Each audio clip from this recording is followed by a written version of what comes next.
ఇప్పుడు నా చేతిలో నీ 10 రూపాయలు పుట్టిన దగ్గర నుంచి ఎన్ని చేతులు మారిందో, షడ్డోడి చేతిలో, పడ్డోడి చేతిలో, దొంగోడి చేతిలో, మంచోడి చేతిలో, పాతన పరుల చేతిలో ఎన్ని చేతులు మారి ఇక్కడికి వచ్చింది. ఇప్పుడు సందా పట్టేటప్పుడు ఏం చేస్తుంది ఈ పాప? ఓకే నా చెబుతుంది, అయిపోయిన పర్లేదు కానీ ఇప్పుడు ఇది సందపెట్టలో ఇట్లా వేస్తుంది. సందపెట్టలో వేసినప్పుడు ఏమవుతుంది? అప్పుడు నేను ఇంటికి తీసుకెళ్ళిన తర్వాత ప్రార్థన చేసుకొని, ప్రభువా నాకు ఇచ్చినటువంటి ఈ యొక్క గొప్ప కృప కొరకు స్తోత్రం నాయన అంటే, ఇంకప్పుడు నా మనవల్లో అందరూ వస్తూ ఉంటారు, తాతయ్య కొట్టుకుపోవాలంటారు. ఓహో అంటాను, మళ్ళీ ఈ 10 రూపాయలు వాళ్ళ చేతిలో పెడతా. ఏంది ఈ 10 రూపాయల చేతిలో కొట్టులోకి పోతే ఆ కొట్టులో వాడు మొత్తం అన్ని చేసి వాడు ఇంకొక కాడికి పంపిస్తారు దాన్ని. మీకు అర్థమైంది పిల్లారా? అంటే తోకలేని పెట్ట 90 ఊర్లు పోయినట్టు ఇది రకరకాలుగా పోతుంది. ఇది నిలకడ లేదు, కానీ నిలకడైంది ఒకటి ఉంది, అక్షయమైన ధనము. అది ఎవరు దాన్ని దొంగిలించలేరు. ఒకవేళ దొంగడు వచ్చినా కానీ నీ బ్యాటరీ ఎతకపోతాడు, కానీ నీ రక్షణ మాత్రం ఎతకపోలేడు వాడు. ఒరే రక్షణ తీసుకుపోరా దొంగడాను అనుకో, నేనేం చేసుకుని దాన్ని నువ్వే ఉంచుకో, నీ బ్యాటరీ నాకు అంటాడు.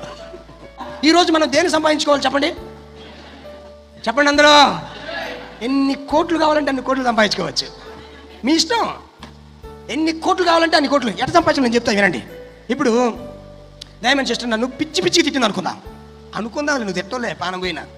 ఇప్పుడు వాళ్ళ మనవాళ్ళు వచ్చి, పాస్టర్ గారు నీకు తెలుసా నాయనమ్మ నిన్ను మౌలు తిట్టలేదు.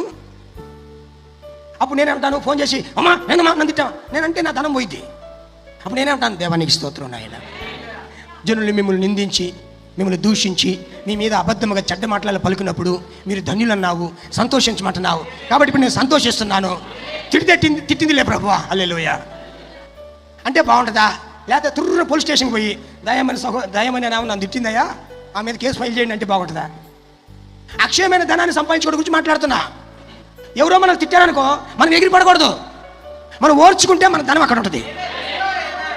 చెప్పరేందబ్బా, నేను ఇది ఒక్క ఉదాహరణే కాదు, చాలా ఉదాహరణలు చెప్తాను.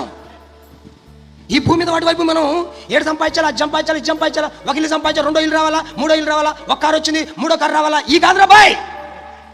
అక్షయమైన ధనం ఉంది అక్కడ, చిమ్మట కొట్టలేదు అక్కడ, తుప్పు పట్టలేదు అక్కడ. దాన్ని సంపాదించాలంటే ఈ భూమి మీద నువ్వు ఖచ్చితంగా నీ పెట్టుబడి పెట్టాలా. పెడతావా పెట్టుబడి? దేవుడి కోసం పెట్టుబడి ఎంతమంది పెడతారయ్యా? పెట్టుబడే. దేవుడు వ్యాపారం చేస్తున్నాడా? ఎస్ సారు, దేవుడు వ్యాపారం చేస్తున్నాడు సారు. దేవుడికి పెట్టుబడి పెట్టేవాళ్ళగా ఇన్వెస్టర్లు కావాలి. ఇప్పుడు ఆ పెట్టుబడి పెట్టేవాళ్ళు ఎవరంటే నువ్వు నేనే.